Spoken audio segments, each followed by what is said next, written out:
শোলার যদি শখ হয় আমি নিজে পাখি হব। যত গর্জায় তত বর্ষায়। তৃণমূলের বি টিম।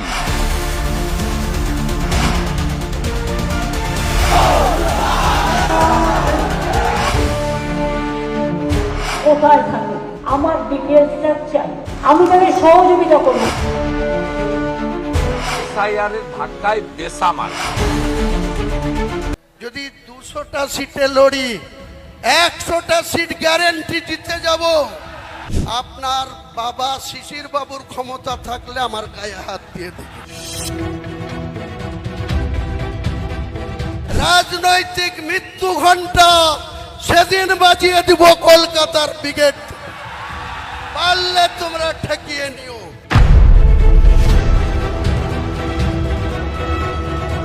শুধু মুখে মুসলমানদের ভালোবাসা, মুসলমান অত বোকা নেই।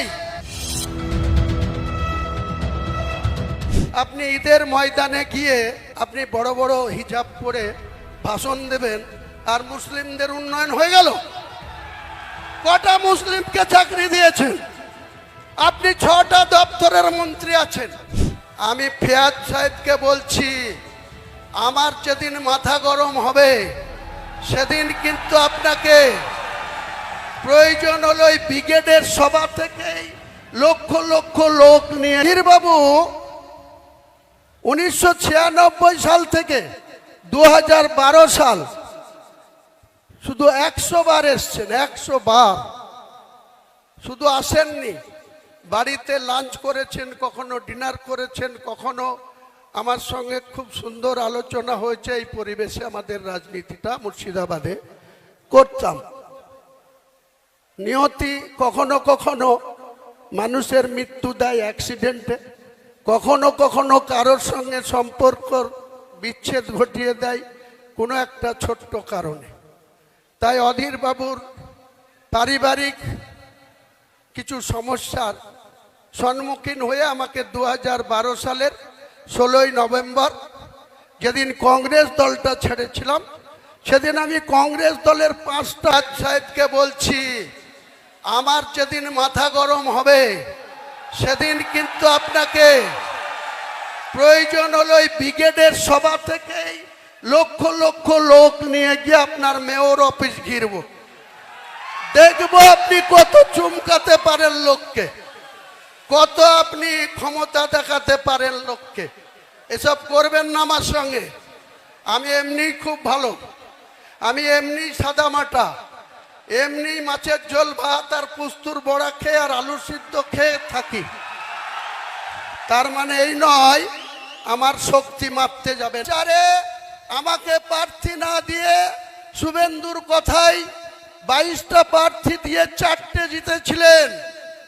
আর হুমায়ুন কবির আবার আপনার হাতে পায়ে ধরে এই তৃণমূলে এসে 20টা পায়ে দিয়েছিলাম। আজকে চ্যালেঞ্জ আমার, কোন শক্তি থাকলে মুর্শিদাবাদে আপনি খাতা খুলে দেখাবেন। মুর্শিদাবাদে 22টা সিটে আপনি খাতা খুলবেন। 2 বিজেপি আছে, বিজেপি হয়তো 2-1টা সিট বাড়িয়ে নিতে পারে। রাজনৈতিক মৃত্যু ঘন্টা সেদিন বাজিয়ে দিব কলকাতার ব্রিগেড। পারলে তোমরা ঠেকিয়ে নিও, পারলে হুমায়ুন কবিরকে রুখে দিবা না। গোটা ভারতবর্ষে জমা মসজিদ থেকে শুরু করে ভারতবর্ষের মুসলিমরা, পুরুষ মানুষরা ঈদের ময়দানে নামাজ পড়তে যায়। সেখানে কোথাও মহিলাদের এন্ট্রি নেই। 10 বছরের নিচে বাচ্চারা যায় খুশির ঈদে, কিন্তু প্রাপ্তবয়স্ক কোনো মহিলা ঈদের ময়দানে যাওয়া নিষেধ আছে। কিছু মুনাফেক বাক্কা মুসলমানকে হাত করে আপনি ঈদের ময়দানে গিয়ে আপনি বড় বড় হিজাব পরে ভাষণ দেবেন আর মুসলিমদের উন্নয়ন হয়ে গেল? কটা মুসলিমকে চাকরি দিয়েছেন?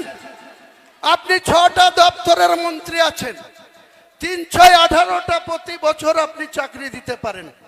কটা মুসলমানকে দিয়েছেন? আপনি যে স্পিকার করে রেখেছেন বিমান বন্দ্যোপাধ্যায়, বারুইপুর থেকে নির্বাচিত, সেও 6টা করে প্রতি বছর চাকরি দিতে পারে। কটা মুসলমানকে দিয়েছেন? শুধু মুখে মুসলমানদের ভালোবাসা। মুসলমান অত বোকা নেই। 200টা সিটে লড়ি, 100টা সিট গ্যারেন্টি জিতে যাব। সেখানে হয়তো 70 মুসলিম থাকবে, 30টাও হিন্দু থাকবে। আপনার বাবা শিশির বাবুর ক্ষমতা থাকলে আমার গায়ে হাত দিয়ে দেখুন, দেখব আপনি কত বড় পালোয়ান। বাংলার মেদিনীপুরের ছেলে, আমিও মুর্শিদাবাদের ছেলে।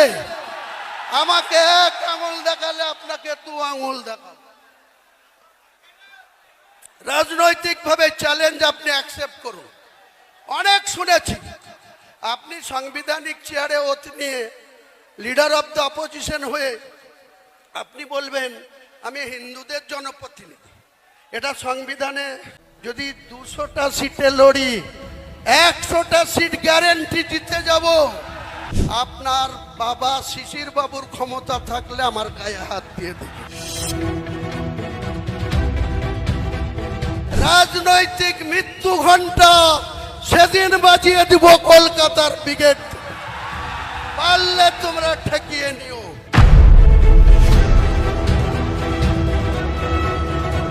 শুধু মুখে মুসলমানদের ভালোবাসা। মুসলমান অত বোকা নেই।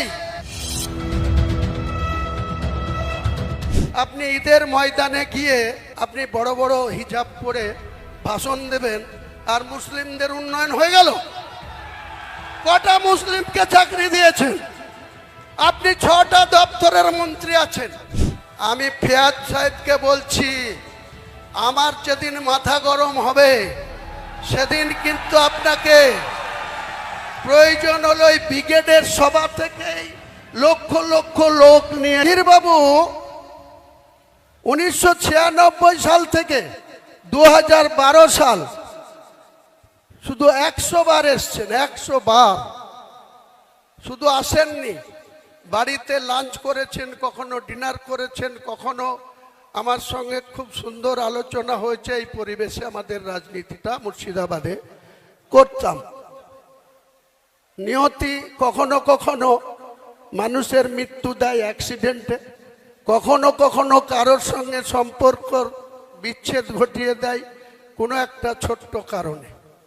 তাই অধীর বাবুর পারিবারিক কিছু সমস্যার সম্মুখীন হয়ে আমাকে 2012 সালের 16ই নভেম্বর যেদিন কংগ্রেস দলটা ছেড়েছিলাম, সেদিন আমি কংগ্রেস দলের 5টা সাহেবকে বলছি, আমার যেদিন মাথা গরম হবে সেদিন কিন্তু আপনাকে প্রয়োজন হলো ওই ব্রিগেডের সভা থেকেই লক্ষ লক্ষ লোক নিয়ে গিয়ে আপনার মেয়র অফিস ঘিরব। দেখব আপনি কত চুমকাতে পারেন লোককে, কত আপনি ক্ষমতা দেখাতে পারেন লোককে। এসব করবেন না আমার সঙ্গে। আমি এমনি খুব ভালো, আমি এমনি সাদা মাটা, এমনি মাছের ঝোল ভাত আর পুস্তুর বড়া খেয়ে আর আলু সিদ্ধ খেয়ে থাকি। তার মানে এই নয় আমার শক্তি মাপতে যাবে। চারে আমাকে প্রার্থী না দিয়ে শুভেন্দুর কথায় 22টা প্রার্থী দিয়ে 4টে জিতেছিলেন। আর হুমায়ুন কবির আবার আপনার হাতে পায়ে ধরে এই তৃণমূলে এসে 20টা পায়ে দিয়েছিলাম। আজকে চ্যালেঞ্জ আমার, কোন শক্তি থাকলে মুর্শিদাবাদে আপনি খাতা খুলে দেখাবেন। মুর্শিদাবাদে 22টা সিটে আপনি খাতা খুলবেন। 2 বিজেপি আছে, বিজেপি হয়তো 2-1টা সিট বাড়িয়ে নিতে পারে।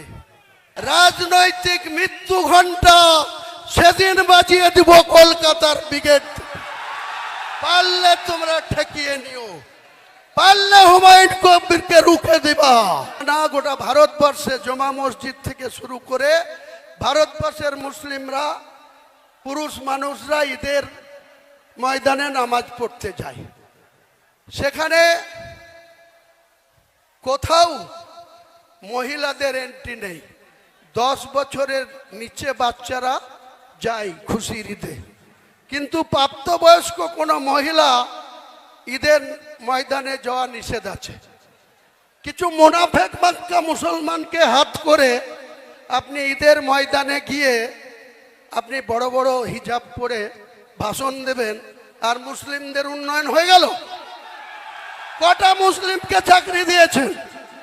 আপনি 6টা দপ্তরের মন্ত্রী আছেন, 3-6-18টা প্রতি বছর আপনি চাকরি দিতে পারেন। কটা মুসলমানকে দিয়েছেন? আপনি যে স্পিকার করে রেখেছেন বিমান বন্দ্যোপাধ্যায়, বারুইপুর থেকে নির্বাচিত, সেও 6টা করে প্রতি বছর চাকরি দিতে পারে। কটা মুসলমানকে দিয়েছেন? শুধু মুখে মুসলমানদের ভালোবাসা। মুসলমান অত বোকা নেই। 200টা সিটে লড়ি, 100টা সিট গ্যারেন্টি জিতে যাব। সেখানে হয়তো 70 মুসলিম থাকবে, 30টাও হিন্দু থাকবে। আপনার বাবা শিশির বাবুর ক্ষমতা থাকলে আমার গায়ে হাত দিয়ে দেখুন, দেখবো আপনি কত বড় পালোয়ান। বাংলার মেদিনীপুরের ছেলে, আমিও মুর্শিদাবাদের ছেলে। আমাকে 1 আঙুল দেখালে আপনাকে 2 আঙুল দেখাবো। রাজনৈতিকভাবে চ্যালেঞ্জ আপনি অ্যাকসেপ্ট করুন। অনেক শুনেছি আপনি সাংবিধানিক চেয়ারে ওত নিয়ে লিডার অফ দ্য অপোজিশন হয়ে আপনি বলবেন আমি হিন্দুদের জনপ্রতিনিধি। এটা সংবিধানে